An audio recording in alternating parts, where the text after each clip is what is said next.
Good morning. Good morning and welcome to Palm Springs Art Museum. I am Christine Vandredi, Joe Ann McGrath, Executive Director and Chief Curator. Q Plus Art at Palm Springs Art Museum champions the often under-recognized contributions of LGBTQ plus artists. Founded in 2023, the initiative is the only program of its kind dedicated to queer art and artists from within a general art museum. Q Plus Art, yes, and we should share.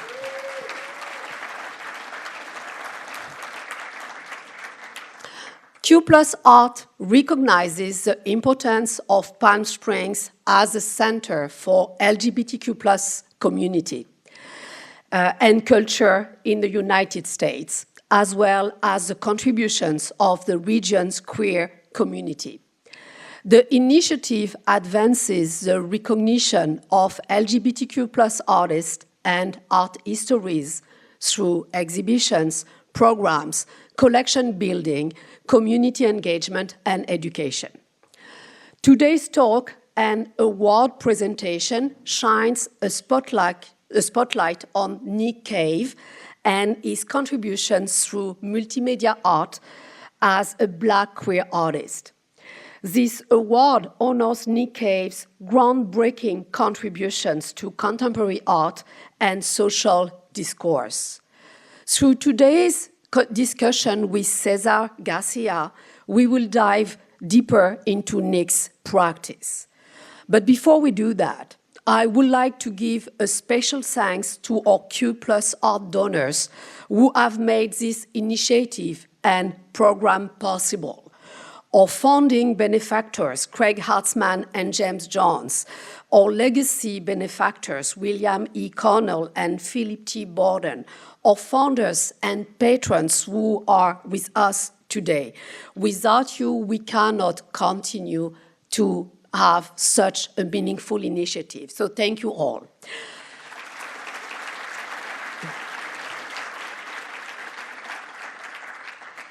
Thank you to our staff for making this event possible, and thank you to all of our guests in the audience for joining us today.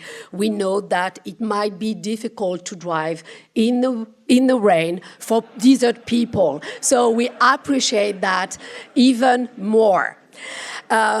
Because I also need to pitch what else we are doing at the museum, I will want to encourage everyone to join us for other upcoming programs, including the opening of our new exhibition, The Female Form, Tom Wesselman, and queer Black artist Michalini Thomas from the collection of Jordan Schnitzer, that will open this coming Friday night for members and Saturday for general public.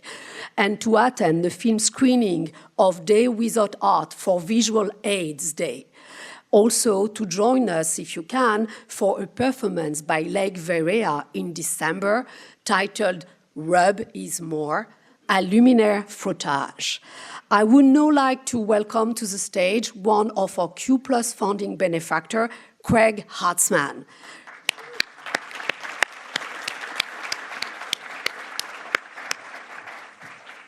Hi, Craig. Don't go far, because thank you and good morning, everyone. Before I really dive into our program, I want to take special recognition to our new director, Christine Vandredi, and just say that we here in Palm Springs and the Coachella Valley couldn't be more excited and more honored to have somebody such as with her background to come to this museum and be able to take us to a new level. From her experience in architecture, art history, to a business degree, we get the triple factor here. And we are thrilled, and we just want to welcome you to everything.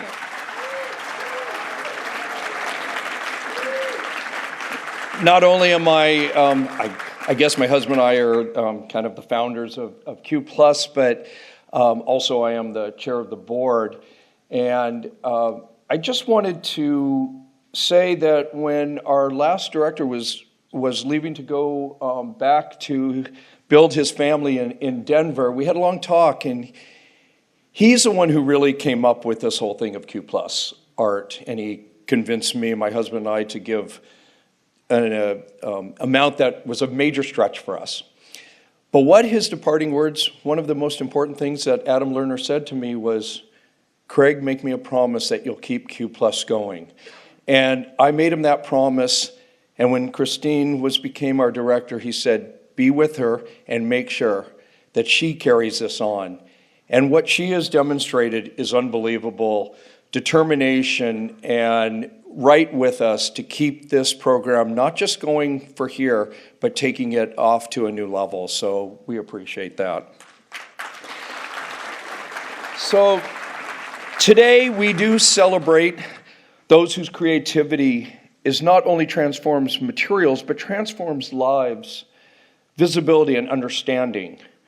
These LGBTQ plus artists who bring courage, identity, and imagination to their practice. Nick Cave is that artist. He's a visual artist, he's a dancer, he's an educator, he's a multidisciplinary. Practice spans sculpture, installation, performance, and sound. He's born in Missouri, and Cave is based in Chicago, but we're lucky to actually welcome him now as a resident, he and his husband Bob, to the Coachella Valley as of last night, so we're thrilled with that. I'm not going to go into his whole background of education because I'll spend all day doing that, but he is best known for his Soundsuits series, which I'm sure you're all familiar with. It's wearable sculptures that are bright, whimsical, and otherworldly, and often made with found objects. Nick began making his Soundsuits in the mid-1990s, and I just learned this recently. It was following the Rodney King beating. These suits combine multiple influences, including African art traditions, armor, ceremonial dress, and haute couture. And I am the bravest man in the world to say that word in front of our director from Paris, and I'm sure I'm going to get corrected on that. But it's part armor, part celebration. The Soundsuits are born from trauma and transformed into beauty, resilience, and resistance. Cave's work reclaims visibility for marginalized bodies, especially Black and queer bodies, turning pain into spectacle, silence into sound, and individuality into collective joy. Through his installations and performances, Cave creates space that invite empathy, participation, and transformation, spaces where art becomes activism. Cave's work celebrates the intersectionality of Black and queer identity, reminding us of the possibility, beauty, and radical joy within Blackness and queerness. Before I bring Nick out, I want to say just a few words of the importance of why I believed in Q+, and it relates to Nick in a little way, that when Adam and I first talked about it, I wanted to make sure as a parent and now a grandparent that we had a real important part of Q+ for young people and to see themselves on the walls of our museum and our gallery, or to learn from artists such as Nick. And that came to fruition when my husband and I were at a museum in Brooklyn 2 years ago, and there was a special presentation and exhibition of Alicia Keys and her husband's art that they have collected. And, you know, there was Candy Wiley and Amy Sherrill. You come around the corner, and there I see a Soundsuit. But it wasn't the Soundsuit that brought my eye to it. It was what was around the Soundsuit, and it was filled with about 8 young kids, all about 7 years old, just staring up.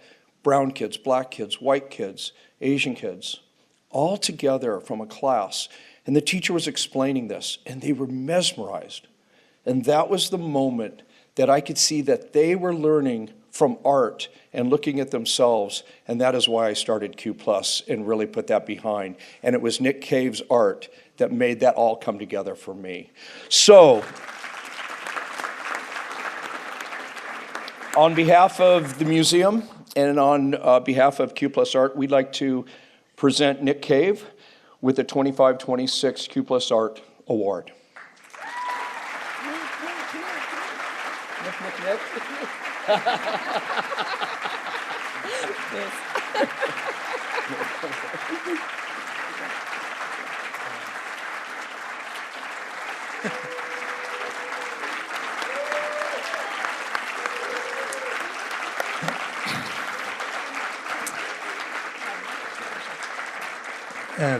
Thank you so much, Greg, for this amazing award.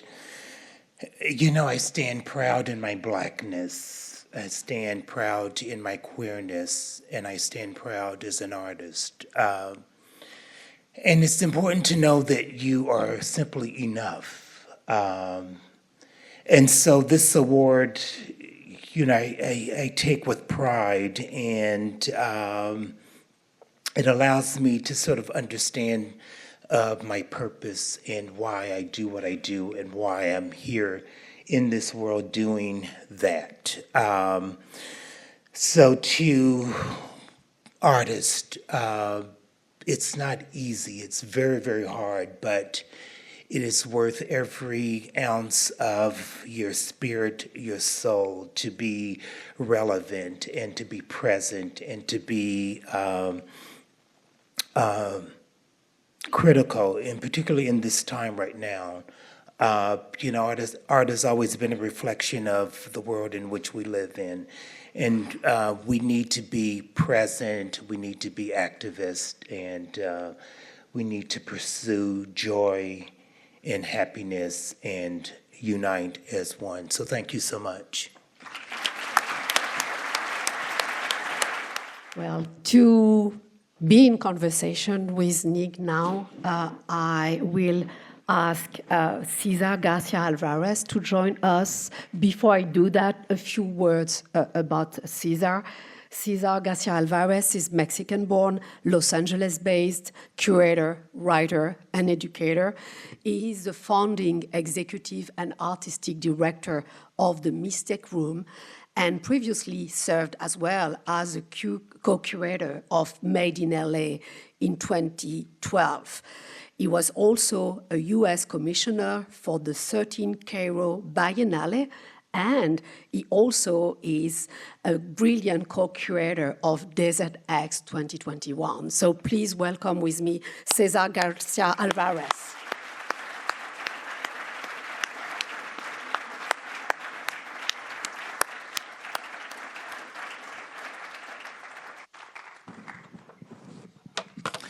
I love these red pants. Thanks.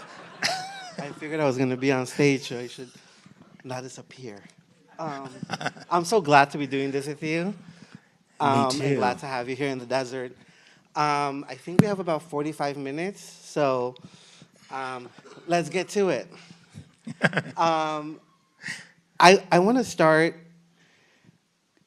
by looking a little bit at your history and asking you, you just received an award for being, I think, very rightfully so, one of the queer trailblazing artists that we have working today.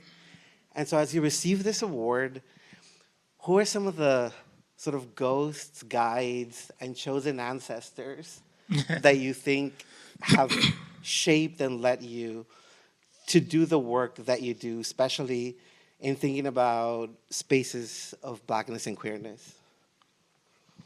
You know, I think really sort of my parents, my grandparents, you know, I was raised, I'm one of 7 boys. And I have my oldest brother, Jack, who's also queer, which is awesome. We're like, hang out a lot, we're best friends. But I love my other brothers as well. But We all have favorites. you know, it's a queer brother is just a different Absolutely. kind of thing, right? But it's really, you know, I think as a kid, you know, my mother sort of understood like the dynamics of, you know, raising 7 boys 1 year apart.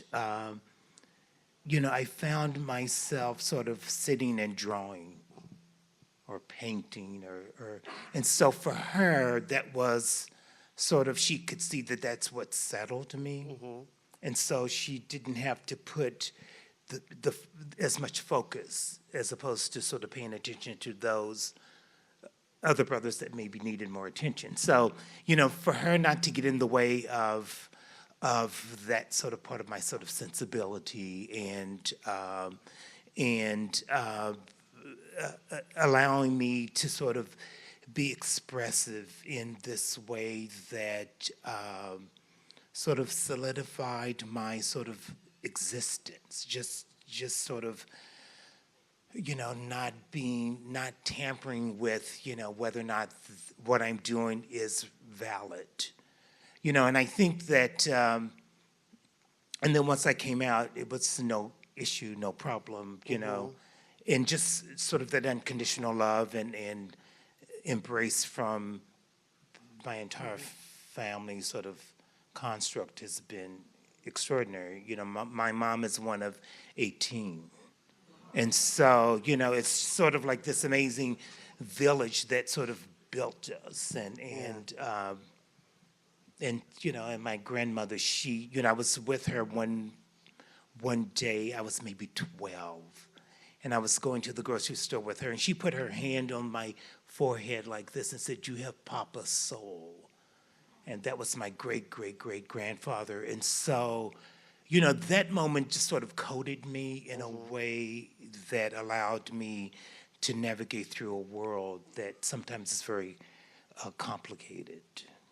And once you came into your light and you came out, I think we talk a lot about queer visibility and what it means to be seen openly, but we're at a moment where visibility is both, I think, amplified, but also incredibly under pressure. So as an artist who sort of always has worked through the body, what does it mean for you these days, in this time we're living in, to be seen?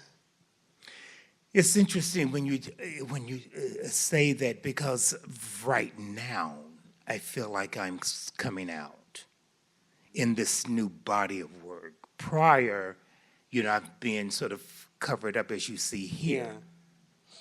That's the mayor, the larger Soundsuit, which is me, but I just call him Mr. Mayor. But, it's me sort of hiding gender, race, and class here. And so the work that I'm currently doing in the studio is needlepoint, where I'm coming out from the Soundsuit.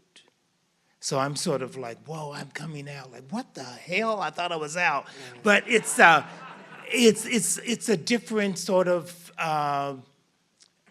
exposing a different side of me that I don't really know yet what that means. Mm-hmm. But I'm very curious about it.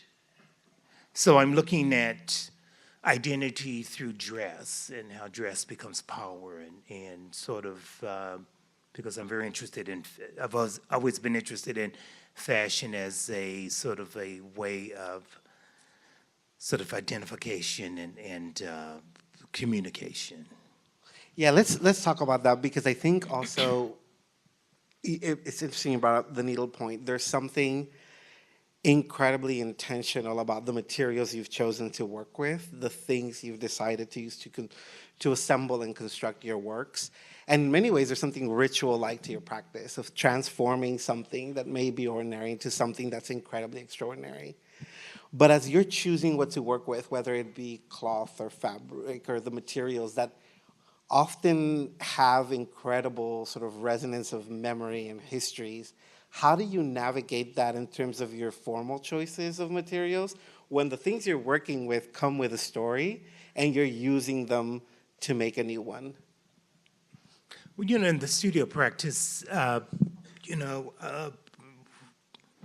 was thinking about painting, but I'm like, I don't think it's acrylic, and I don't think it's oil. So this is maybe 3 years ago, and I'm like, well, what? I'm like, why am I thinking about painting? Like, and what does that mean? Nothing was coming, and I'm like, I don't know, I can't paint. And then it was just like, needlepoint. It just made sense.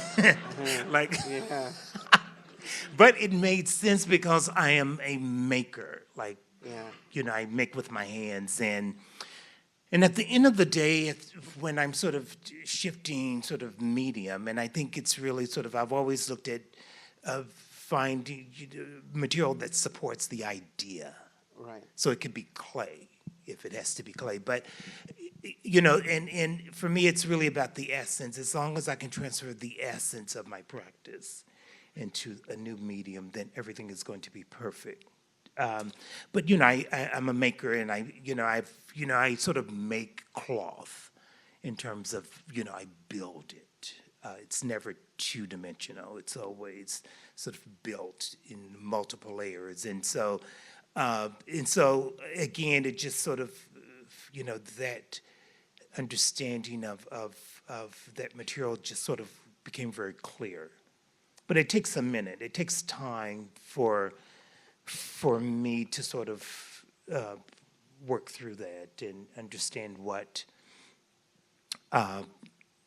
is the best sort of material language that will sort of elevate an idea. And does it always start like that in the studio in terms of process where like you have a concept for a body of work and then you go seek out the kind of actual forms that, you know, make it tangible? Or because you're such a maker, is there ever a time when it's like the material and the things themselves that end up guiding and generating some of the ideas that then lead to a body of work? I think it's a combination of both. I mean, because prior, you know, me and Bob will like jump on a plane and do a one flight to Washington State and rent a cargo van and then antique shop all the way back to Chicago, resourcing and looking for materials. And in that process, I'm very wide open to new ideas. I'm never like committed to anything. I don't really draw much. Oh, wow. So it's really sort of the impulse of an object or,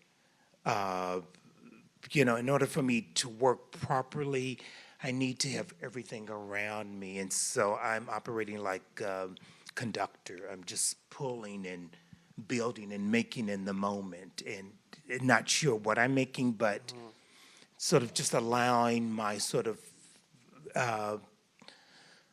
core to sort of become one with the process. And, you know, I'm not looking for perfection. It's all sort of, you know, whatever happens, happens, and that is okay.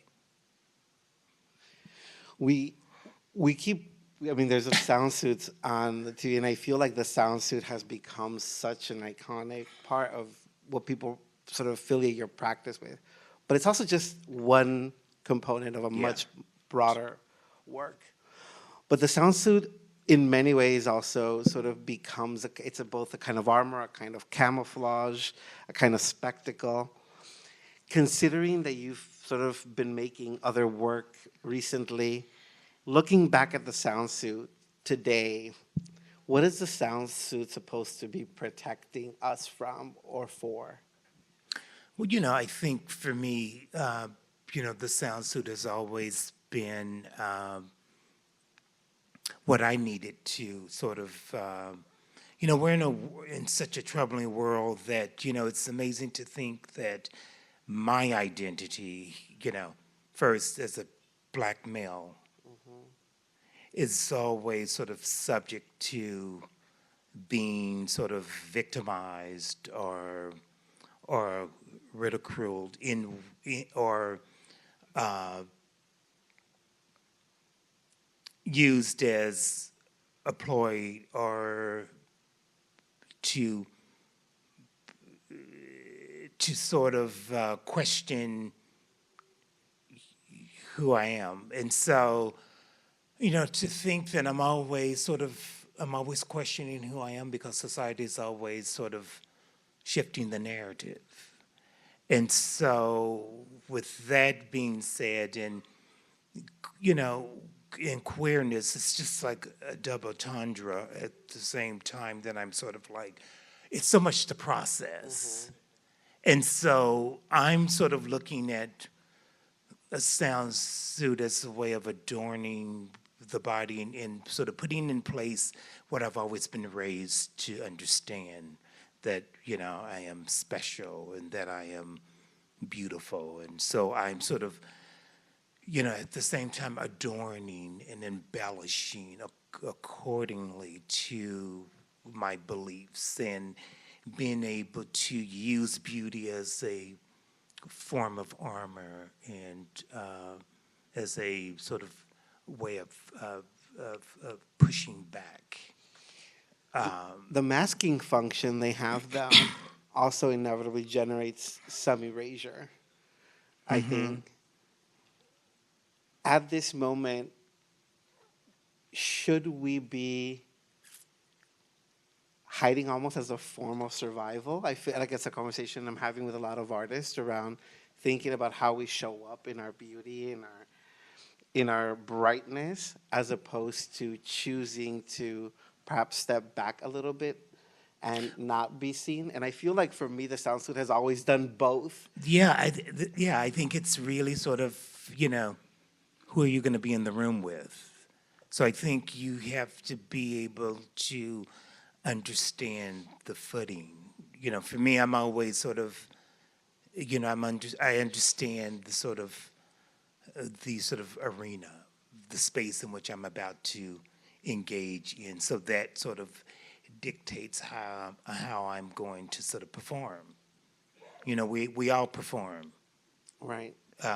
And so, I think these are sort of just interesting ways of power and sort of strategically navigating accordingly to accomplish things, of course. And when it comes to, you mentioned that we're always performing, and I think performance, when it comes to the suits, I think has been an interesting relationship, because there's the suits that aren't performed in, right? And then there's the ones that are. And recently, you just created like gigantic bronze sculpture that echoes the Soundsuits, but is very much static. It almost has a monumental role. So where does performance sit in the studio now? Is that something that is just sort of isolated to the Soundsuits? Is that something you're considering beyond this body of work? Are we going to see more Nick Cave performances without the Soundsuit element?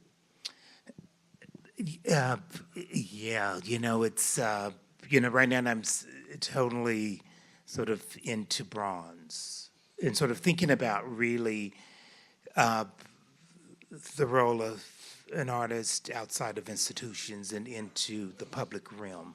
I'm interested in sort of like, how do I get my work out into the world in a different way? But, again, sort of wanting the sort of core of that work to be still rooted in ideas of resistance and power and this monumental sort of epicness, things that we sort of look up to.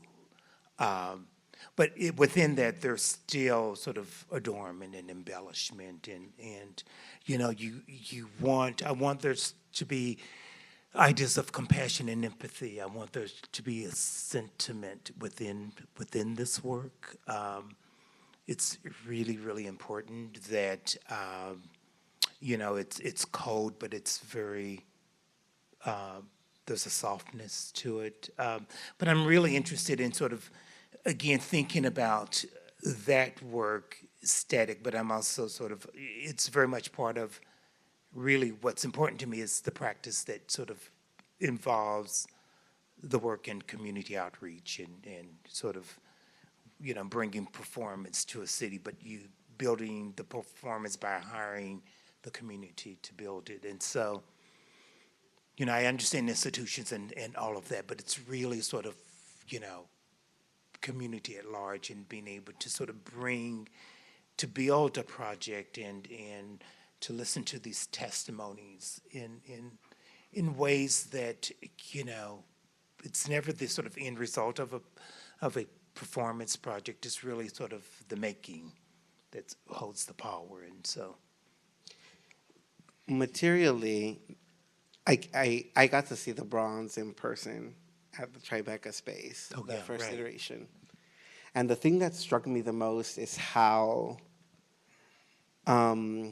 intimidating in scale it felt. And when I've encountered your work, the materiality, the fluidness, there's a tenderness materially to some of the suits. And this felt a little cold for me. It felt like serious, like there was this shift. Where do we find that tenderness in this new body of work? Well, I think the new body of work, I think it forces you to stand still. I think it forces you to sort of stand still and come to this sort of collective sort ofness of yourself. I think that, how do we stand up to something that is unfamiliar, that is something other, without judgment? And so when I sort of, the piece is permanently at the Frederick Meyer Sculpture Garden in Grand Rapids. And so for me, seeing it in Tribeca, inside of a space, the Jack Shearman Gallery, was just sort of epic. But, for it to be sort of now out in the world outside, I didn't know whether or not it was going to sort of hold up and have the same sort of power that it did. But when I saw it, it was so grand in its sort of presence. And I think it's really just about, how do we stand in our bodies, and how do we sort of project without doing anything? So it's all about just sort of standing up and sort of allowing your aura to sort of do the rest. And so for me, I think that's where it is within the work. It forces you to sort of, how do you become one, and how do you stand up to something and accept its fullness? It also reminded me a lot of the work that you've done with like the lawn jockeys, like the kind of found lawn jockeys. And I think that, which for me is where I often think about the role of history in your practice, because I think the Soundsuits are mythological in some sense, and they're of our time, and they feel very contemporary. And when I see that other body of work, it feels very heavy with history. How do you grapple with the notion of the historical or memory in those other bodies of work that I think for some people are lesser known than your Soundsuits? Well, I think it's, again, sort of reclaiming the stigma and sort of shifting that sort of narrative. So for me, I'm always sort of turning everything on its head, forcing us to sort of move beyond what we know it to be, and sort of reconsidering. How did that body of work come about? Like the one where you started. I'm not familiar. I'm not sure if there's an image or if people are familiar with it, but did you just find these jockeys, or why the intent to recast them? Because there's been a lot of conversations ever since 2020 around the role that monuments have had, I think, in the public imaginary. And some of these works that you were making before then grapple with a kind of statue that has a very different history, but you were already remaking that before some of these conversations even started. I think it really started when I was in a flea market one day, and I found there was this sort of container that I saw on this top shelf, and I pulled it down because it was interesting, and it was a container. It was a bust of a black man's, and the container read Spittoon, and I was like, "What the fuck?" Yeah. And so that was the beginning of me creating this body of work that was titled Made by Whites for Whites. And so I really traveled the country looking for the most sort of obscene, sort of disruptive, sort of grotesque sort of black memorabilia, and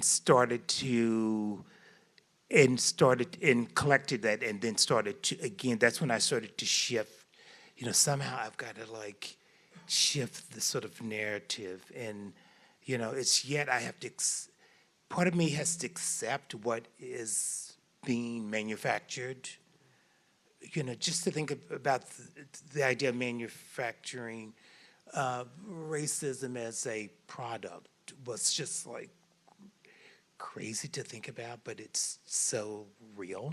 And then you turn on the news today, and it seems like Yeah. it's the next page on that book. Yeah, and so it was sort of me again grappling with my own sort of emotions and how do I sort of resolve that. You know, in my practice, there's a lot of forgiveness that has to be done in order for me to sort of move accordingly. And so, you know. Where do you find that forgiveness? Because I find that harder and harder to find these days. When they go low, we go high. It's starting to not seem like maybe the right strategy anymore. So, how do you find that? Because we were talking a little bit backstage about how we find like hope and how it doesn't feel heavy when we're doing the work that we're doing. Where do you pull that from? Where does it come from? Is it your Look, students? let me tell you, it's. I think I pull it from the fact that I have, we have an amazing building facility in Chicago, and so facility is this 25,000 square foot property that live work. But the front of the building are 3 storefront galleries. And so we're able to react in the moment. So when, I have to, do I have to be proper all the time here? I can say shit. When shit gets hard. Yeah, of course. When shit gets hard, we're able to sort of respond. So we'll, we may be at dinner and like, oh shit, we got to respond to what's going on right now. So we will like do a video projection or, and granted it's a curated exhibition space. So there's 3 artists that we feature every year. And so we have to call the audience and say, hey, we got to respond to what is going on right now. So we're going to plaster the front of the building with a statement. But that's part of the contract. It's okay. It has to be okay. And so I think understanding that we have that property to do that has saved our lives in so many ways because, we have to be able to we're 24/7 on high alert every single day. And so that, being able to have that, being able to create this sanctuary in which space that we live in, to be surrounded by your destiny every day, and to do self-care. I mean, we have to, because we need every ounce of our energy to be on high alert and to be ready. And what does that self-care look like? Because I think what you said about like responding and mobilizing, the property that you have and being able to do that, I feel like that's still work. And one of the it's all work. And that's one of the things that I think for a lot of queer and POC folks, there's this expectation that we're the ones that have to show up and show people how to be right and how to be intersectional and how to do that. And it's like, that's not our job. Yeah, but it is our Go job. figure it out and don't add that to us. So, I wish it was that way though, but it's not. So we're all, it's unfortunate. I think about if I didn't have to, if my work wasn't rooted in racism, what kind of work would I be making? Literally, sometimes I think what would I be making if I wasn't always responding to just my identity, not even queerness. I'm just blackness. It's I'm still not enough, and yet I am everything. So, I'm But, you know, we just have to show up and we have to sort of like, you know. What are your like daily rituals to care for yourself and stay sane? I've been asking a lot of students in studios. It's funny you say that because I was in a crit a couple of weeks ago and somebody said, I wish that their words not mine, they said, I wish sometimes I could just make white boy art and then I wouldn't have to worry about this. But what is that? I don't know. I think it was that sentiment, right? Where it was like, I wish, and then why is it always, like, why does every person who comes in here for crits want to talk to me about the immigration crisis because I'm from El Salvador? Yeah, right, I get it. Right? Like, that's heavy. And so I think I've been asking artists, how are you caring, like, for yourself? What are your daily rituals? Like, what does a day in your studio look like? Like, you know, what kind of take us through that? Like, Well, what does you know, care look like for yourself? You know, I've got to show up every day. I've got 10 full-time assistants. So I have to show up ready or not. So, but prior to showing up, I'm like 1 hour of sort of, I sit quiet every day for about an hour. Love that. So that sort of, you know, when you sit quiet, you come really close to truth. And so that some clarity really comes into alignment. But, you know, I sort of work out every day. You know, my studio has always been my savior. At the end of the day, you know, I talk to my brothers and my mother. Me and Bob hang out all the time. It's very simple because it's so much to do. And what does community look like for you these days? Who are your people? All of these people. and more, but you know, I know that when I'm working, like if when I bring a performance to a city, I could bring musicians, dancers, vocalists, poets, but I bring no one. So I come to a city and I sort of, you know, boots on the ground, and I sort of seek out who lives here. Mm-hmm. And so I may sort of, you know, so I start to round up the sort of collaborators. And so then we go into residency for 2 weeks to build a project. I know what the outcome is. So we will get there. I'm not concerned about that. But it's really the process in between that is the most important. And so that's when I sort of understand who my people are. So it's really sort of, and it's very diverse. I make sure of that it's, you know, it's inclusive, it's everybody. But it's everyone sort of collectively coming together to make something extraordinary. And to be able to sort of, you know, I mean, I work with people that are like amazing, but have never had a platform. Mm-hmm. And sort of to create a space of possibility is everything. Mm-hmm.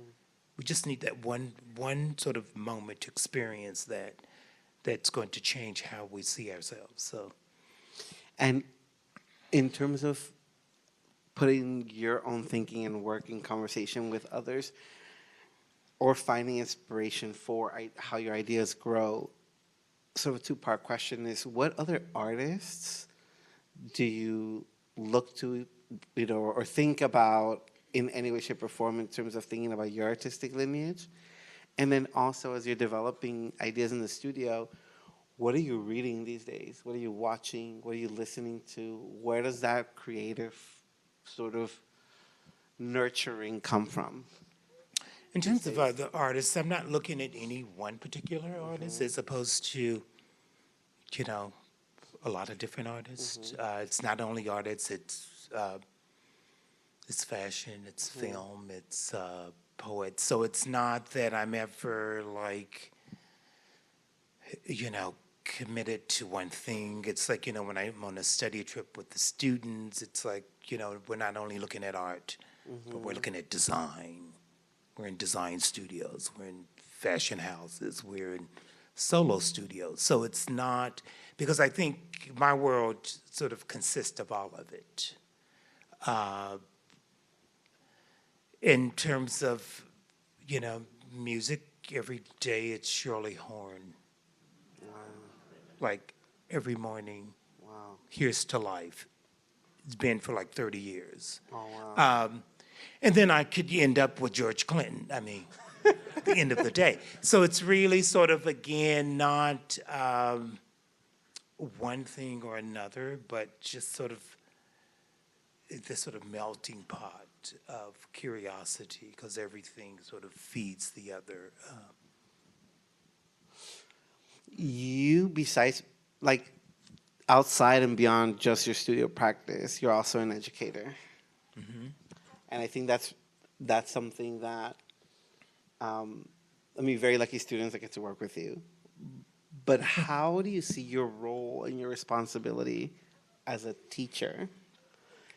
And when you're in the classroom, what's your goal for your students these days? I started just teaching again recently, and it's a very different landscape. Yeah, well, right now, I'm away from the classroom, so they're happy. I'm flying back tomorrow because I have a big critique on Monday, so they're probably terrified at the same time. But for me, it's really sort of, as long as you're working, making something, that's really the most important thing. So it's okay if it's a failure. It's like it's all about learning, and so I think I teach at the grade level, so grad students, they're scouting, so they're sort of coming to your school to work with you. Yeah. So they already know. So the first day, I just tell them, you already know what my expectations are, what you're like up here. And so the goal is getting them to be accountable for their actions. I have 2 years to get them to learn to trust themselves. And it's hard. But that's the time that we have, and we have to get it done. So there's moments where it's tough. And it's tears, and I will give you maybe 10 minutes on the floor, like, you got to get back up and get back in it. But it's interesting what happens within that 2 years, and we're working toward the thesis, and how it all just falls into place. And so then it all makes sense. What's a lesson, if there was one lesson that if they learned it after working with you, you'd feel accomplished, you're like, I did what I had to do, what would that be? That they always know that I have their back, even though moments when it's hard, that no matter what, I have your back. So I'm only pushing you because it's what has to be done. But trust me, I would never walk away. So. And I think for your work, in many ways, we always talk about the kind of responsibilities that for queer artists and artists of color we have, like in the work that we do in our lives and our careers. But I think one of the incredible things about your practice is that it also radiates joy and in a very intentional way. Can you tell me a little bit about how you sustain that ability in the work that you're developing in the studio now, when things get bleak, to also kind of infuse it with a reminder of joy as a kind of form of resilience? Yeah, it's really interesting because I'm pretty much very shy, but the work is not. I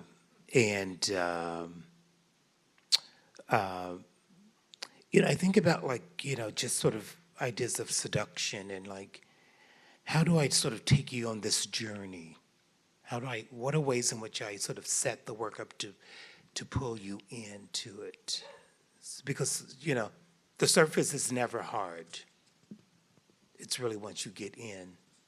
And then it's left up to you whether or not you want to grapple with the complexity of it. But it's really sort of important that I sort of am there to sort of introduce you to the work or to the project. And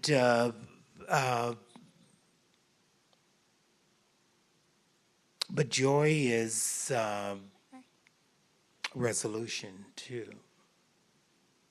You know, we've got to create spaces that that are safe, that we can sort of have the hard conversations.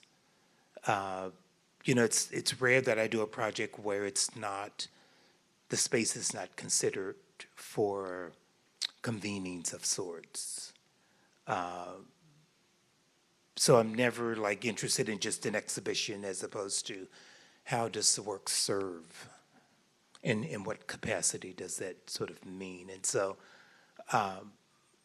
it's always sort of, there's always an openness in the practice that allows other sort of ways to create social gatherings and Yeah, a lot of your installations also very much feel like are worlds on their own, you know, in terms of space making. And I think a lot about like the late Jose Esteban Munoz, who wrote a lot about the idea of world making, right, as a practice. Do you think about the environments that you create, though, as escapes from the world or as ways to experience the world anew altogether? both. You know, it's really me sort of, again, I mean, it's interesting, but I'm not even drawing even a rough sketch of what that is to look like, as opposed to like just building it in this sort of in the moment. You know, it's all in my head. It's a dream. But yet this is going to become reality. And so I'm convinced that I can do it. And then, you know, once it has arrived,